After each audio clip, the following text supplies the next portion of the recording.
Hello students, good morning. Hindi medium science की 10th class में आप लोगों का 13 चैप्टर चल रहा है जिसका नाम है विद्युत धारा की चुंबकीय प्रभाव। अब तक हम देख चुके हैं कि सीधे में चुंबक क्षेत्र कैसा होगा और लूप में कैसा होगा, कुंडली में चुंबकीय क्षेत्र का क्या पैटर्न होगा और परिनालिका में चुंबक क्षेत्र का क्या पैटर्न होगा। अब हमारा अगला जो टॉपिक है वो है कि चुंबकीय क्षेत्र में रखे किसी धारावाही चालक पर बल लगता है तो किस प्रकार का बल लगता है और कैसे लगता है। तो उसके लिए छोटी सी एक्टिविटी है आपकी बुक में, नंबर तो याद नहीं है लेकिन ये टॉपिक देखना बेटा। इस टॉपिक को देखकर उस एक्टिविटी को जरूर पढ़ना। आज की सारी वीडियो का जो कंसेप्ट है मिलेगा। देखो उसमें क्या करना है आप लोगों ने, देखिए उसमें एक ऐसे ना स्टैंड है जो केमिस्ट्री लैब में निकला ना आपको देखने को, ऐसा स्टैंड है एक, ठीक है बेटा। और उसमें इस प्रकार की क्लैंप लगी हुई है और उसके तार को इस प्रकार से उलझा रखा है। एक यू शेप मैग्नेट इस प्रकार से रखा हुआ है, ठीक है ना। यू शेप जो मैग्नेट है इस प्रकार से रखा हुआ है, ठीक है बेटे। इसका एक जो सिरा है, एक ना ए बी नाम की चालक तार लोहे की एल्यूमिनियम की पत्ती, तांबे की एल्यूमिनियम पत्ती ले रखी है, इसका नाम आप ए बी रख सकते हैं।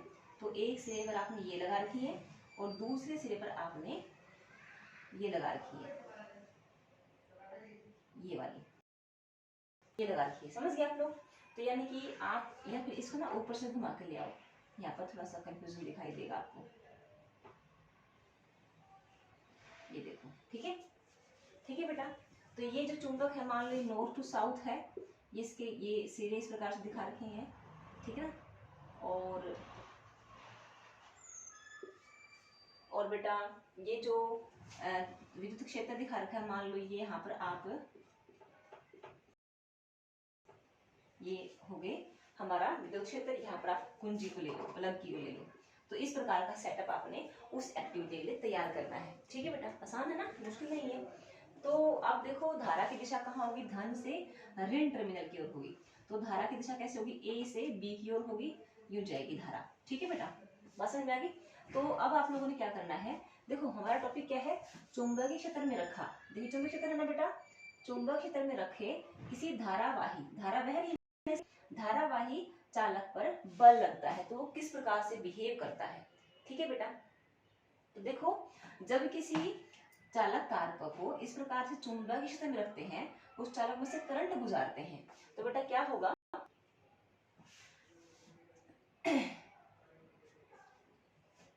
यहाँ पर क्या होगा बेटा, ये एक बल महसूस करेगा। क्या करेगा बेटा, एक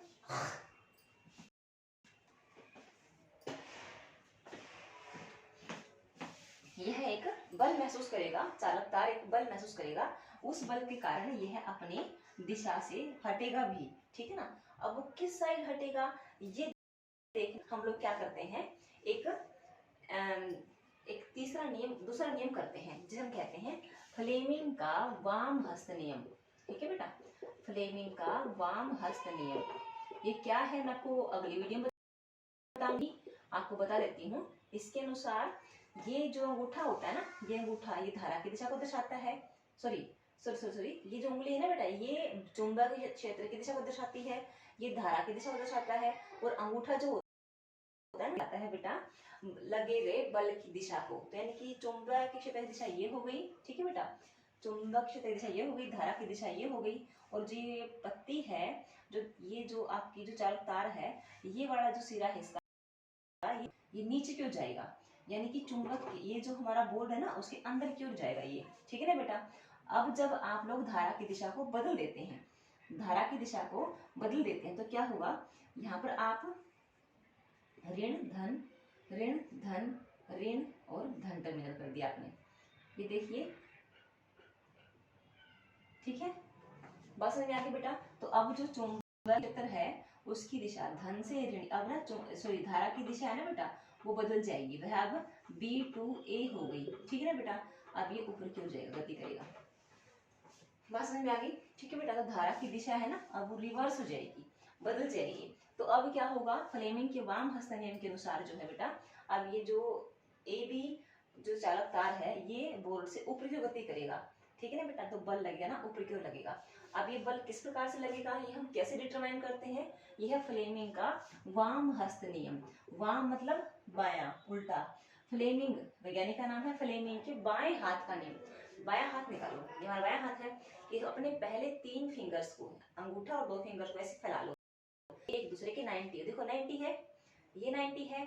अब देखो ये भी एक दूसरे 90 दिख रहे हैं ना, ठीक है बेटा। तो इस प्रकार से फैला लो कि तीनों एक दूसरे के 90 पर दिखाई दें आपको ये, ठीक है। आप ना इस प्रकार से सिस्टम बना लो कि देखो चुंबक की क्षैतिज दिशा होती है नॉर्थ टू साउथ, तो ये जो पहली उंगली होती है ना, ये होती है चुंबक की क्षैतिज की दिशा दर्शाने के लिए।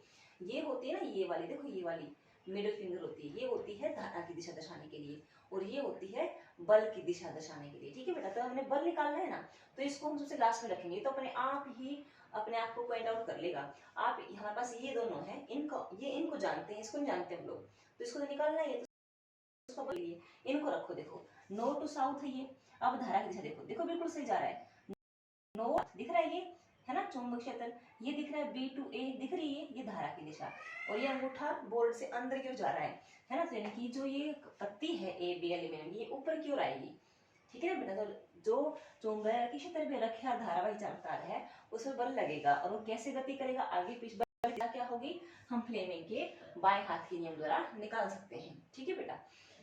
अब देखो जब धारा की दिशा उल्टी थी, देखो अब तो ये ऐसी है ना बेटा। अब धारा की दिशा कैसे थी, पहले यूं थी धारा की दिशा, है ना, A से B की ओर थी, चुंबक क्षेत्र नॉर्थ टू साउथ, है ना। धारा की दिशा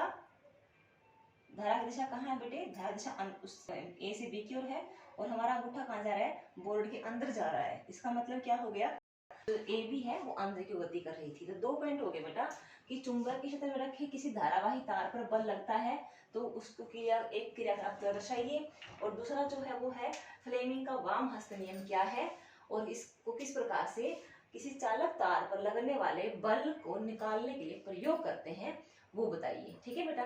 तो आपको इसमें पूरा हाथ बनाकर दिखाना पड़ेगा, ठीक है बेटा। ये आपका अंगूठा हो गया, ठीक है ना, ये आपने उंगली फैला ली पहली वाली, ठीक है, ठीक है। आपका अंगूठा मोटा हो गया ये आपने दूसरी उंगली फैला ली, ठीक है ना। आपका हाथ है ये, मेरे को तो हाथ तक ही बनाना नहीं यार बेटा, सही बताऊं, ठीक है।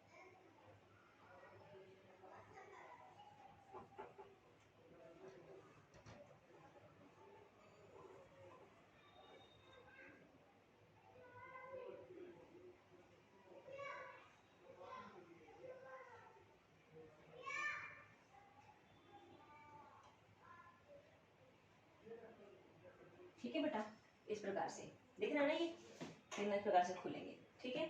तो आज की वीडियो में इतना ही, काफी लंबी वीडियो होती है, कुछ शिकायतें आती हैं, तो आपने ये दोनों टॉपिक्स अपनी एनसीईआरटी बुक से पढ़ने हैं, और बहुत अच्छे से पढ़ने हैं, और इन दोनों डायग्राम को अपने फेयर नोटबुक में बनाना है, ठीक है बेटा। तो आज के लेक्चर में इतना ही, इसलिए thank you and all the best.